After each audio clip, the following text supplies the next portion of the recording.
अस्सलाम वालेकुम वरहमतुल्लाहि वबरकातुहू। खुदा व तआला के पाक व बरकत नाम से शुरू करते हैं आज के व्लॉग। तो दोस्तों आज के व्लॉग बहुत ही ज़बरदस्त होने वाला है। हमारे बहुत से दोस्तों ने हमसे सवाल किया था जी कि आप एक वीडियो रोमानिया के ऊपर भी बनाएं और वहाँ का वर्क परमिट किस तरह ले सकते हैं, क्या उसका तरीक़ाकार है और कितना टाइम लगता है। तो इस वीडियो में हम बहुत सारी बातें इस आपके साथ गोशे गुजार करेंगे।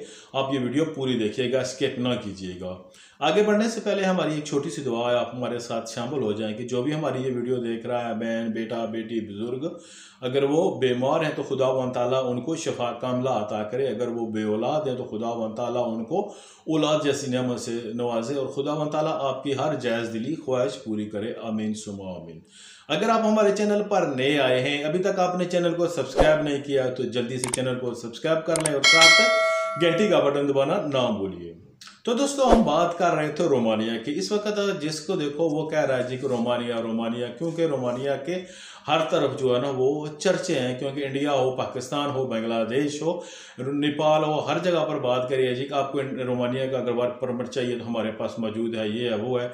जो नॉर्मल इसका रेट चल रहा है दोस्तों वर्क परमिट का वो 14 लाख है जो आजकल जेंट हजरात लेते हैं।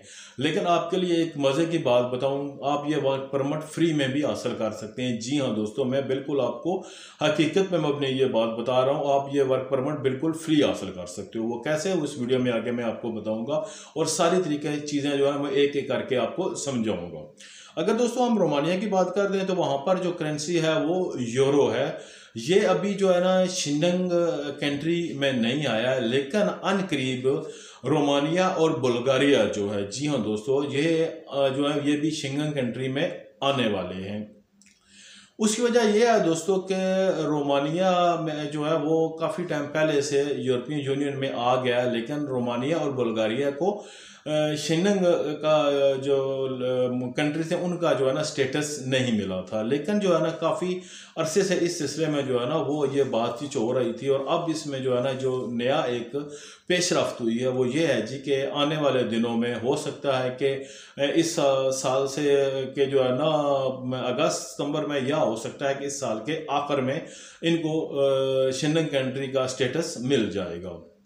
दूसरा दोस्तों ये है कि यहाँ पर जो अगर हम बात करें वर्क परमिट की, तो ये वर्क परमिट का प्रोसीजर है वो तकरीबन 6 मंथ लगता है। अगर आप किसी भी फर्म में जॉब अप्लाई करते हो या किसी एजेंट के पास भी जाते हो तो वो तकरीबन जो आपको जो वर्क परमिट का प्रोसीजर है वो 6 मंथ है। 6 मंथ के बाद आपको अगर वहाँ से जो है ना वो एम्प्लॉयर का लेटर मिल जाता है, उसके बाद फिर आपको आता है जी आपने एम्बेसी से जो है ना वो टाइम लेना है। उसके लिए दोस्तों ये है कि जो एजेंट हजरात हैं वो काफ़ी लंबा खींचते हैं, लेकिन अगर आप खुद उनको जो है ना उनके पीछे पड़े, अगर एजेंट से करा रहे हैं तो उनको बोलें तो फिर ये है कि आपको हो सकता है कि महीने 1.5 महीने तक आपको एम्बेसी से अपॉइंटमेंट मिल जाए। नहीं तो ये होता है कि 2.5 से 3 महीने जो है ना एजेंट लगा देते हैं वो सारे ग्रुप के इकट्ठे भेजने के चक्कर में। और फिर ये होता है कि कई दफ़ा जब तक आपका वहाँ से अपॉइंटमेंट आता है, अगर खुदा न खास्ता आपका वर्क परमिट जो है वो रिजेक्ट हो गया है तो फिर एक लंबा प्रोसीजर है जिसमें गेम जो है वो सालों तक चली जाती है। लेकिन जो मैक्सिमम है, अगर आप खुद रोमानिया का वर्क परमिट अप्लाई करते हो तकरीबन 7 मंथ के अंदर अंदर आपको जो है ना वो वहाँ का वीज़ा मिल जाता है वर्क परमिट का, और वो भी बिल्कुल फ्री। जो वीज़े के लिए रिक्वायरमेंट है वो ये हैं दोस्तों, जो आपको उनको पेश करनी है एम्बेसी में। एम्बेसी में अगर पेश करने तो उसको आपको एक ओरिजिनल पासपोर्ट आपका जो है ना वो वहाँ पर चाहिए होगा। इसके अलावा ओरिजिनल पासपोर्ट कहीं नहीं है, आपने उसको स्कैनिंग कराना है और आपके पास यूएसबी में ये सब डॉक्यूमेंट्स जो हैं ये पीडीएफ फॉर्मेट में होने चाहिए, जो मैं आपको बता रहा हूँ। सबसे पहले आपके पासपोर्ट की कॉपी, उसकी जो वैलिड डेट है वो तकरीबन 1 साल से 6 मंथ से 1 साल तक होनी चाहिए। इसके अलावा आपका जो करेक्टर सर्टिफिकेट है वो होना चाहिए, और आपका जो एजुकेशन है, आपने जो भी है उसका सर्टिफिकेट आपके पास होना चाहिए। आपके पास एक लेटर ऐसा होना चाहिए जिसमें आपके बैंक की डिटेल हो, और इसके अलावा आपका जो है वो बैंक के हवाले से एक सर्टिफिकेट हो जी कि ये आदमी जो है हमारे पास इतने अरसे से अकाउंट होल्डर है और ये बिल्कुल जो है ना इसने कोई हमारे साथ इस तरह का कोई फ्रॉड वगैरह नहीं किया है। इसके अलावा आपके पास जो है वो जिस फील्ड में आप वर्क परमिट अप्लाई करना चाहते हैं, उनके आपने उस एम्प्लॉयर को रिक्वेस्ट भेजी है, उसका आपके पास डिप्लोमा होना चाहिए।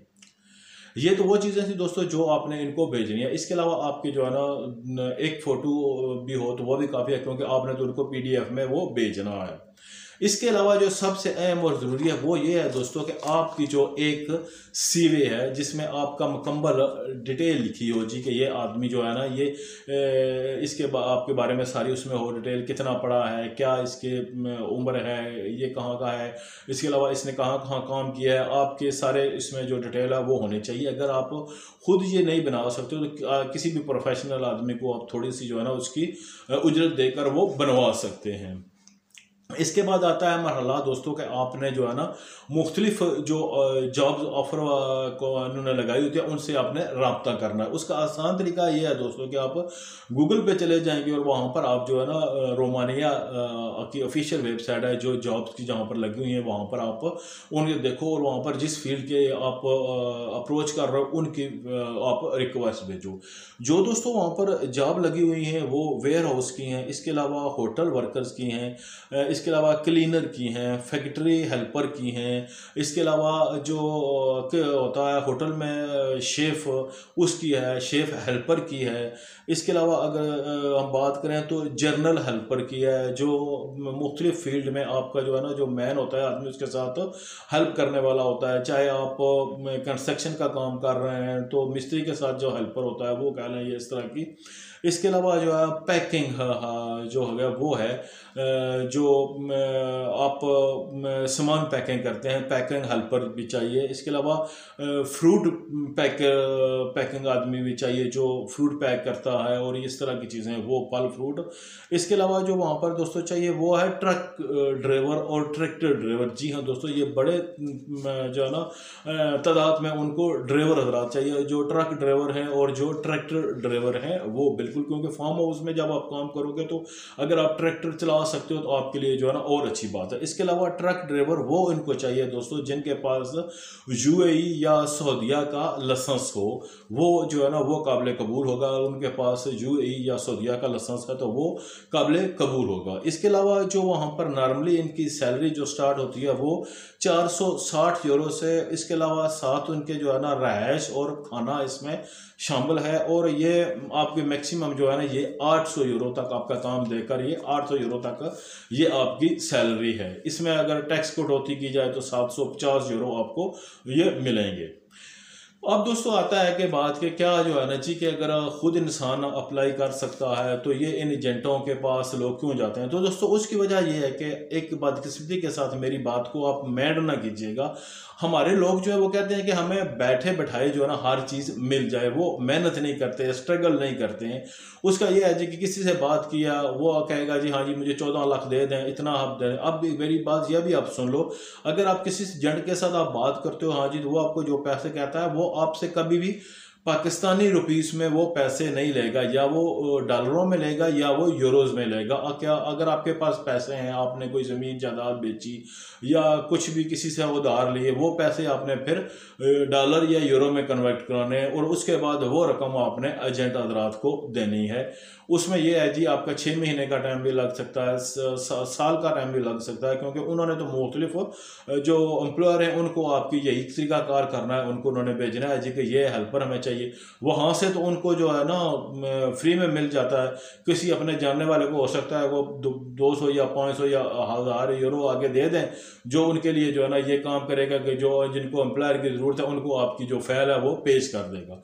जब वो आपकी फाइल पेश करता है वो किसी के हाथ में आती है, वो फ़ौरन उसको जो है ना वो अपने टेबल पर रख देता है। तकरीबन 1 महीने के अंदर अंदर जो है ना वो आपकी फाइल कहीं उसके सामने नज़र में पड़ती है, वो उसका जायज़ा लेता है। उसके लिए ये है कि अगर उसने आपको देखा है, आपकी पर्सनैलिटी जो है वो उसने इम्प्रेस किया है और उसके बाद वो आपको ईमेल भेजता है, उसके बाद आपका जो वर्क परमिट है वो आपको वहाँ से इशू होता है। अब जब वो एजेंट हजरात के पास आता है, एजेंट हजरात क्या करते हैं जी कि वो कहते हैं यार इसका आ गया, मीदे का आ गया, बशीरा रहता है, अभी करीमा रहता है, नवीदा रहता है, जो भी है वो जो वगैरह वगैरह उन सब का जो है ना जी के वर्क परमिट आएगा तो इकट्ठा हम इनका एम्बेसी का अपॉइंटमेंट लेंगे और इनको वहाँ पर भेजेंगे। अब जब तक वो उनका आता है वर्क परमिट, तब तक अगर महीना 2 महीने का डेट गुजर गया, आपको 1 महीना या 1.5 महीने का एम्बेसी अपॉइंटमेंट देती है। उसके बाद जब आप वहाँ पर जाते हो, अब जिनका एक्सेप्ट हो जाता है वो तो उनकी किस्मत। अगर किसी का उन्होंने वर्क परमिट रिजेक्ट कर दिया, इंटरव्यू होगा उसमें अगर किसी का उन्होंने रिजेक्ट कर दिया तो वो फिर गया फड्डा लाइन पड़ गया, वो फिर 6 महीने इंतजार करेगा, फिर किसी एम्प्लॉयर की जो है ना कहीं नज़र उसके ऊपर पड़ेगी, वो उसको जो है ना वो वर्क परमिट इशू करेगा। सो दोस्तों, अगर आप किसी भी एजेंट के पास अगर फॉर एग्जांपल आपने केस दिया हुआ है तो उसके पीछे आप लगे रहें यार कि जल्दी करो जल्दी करो।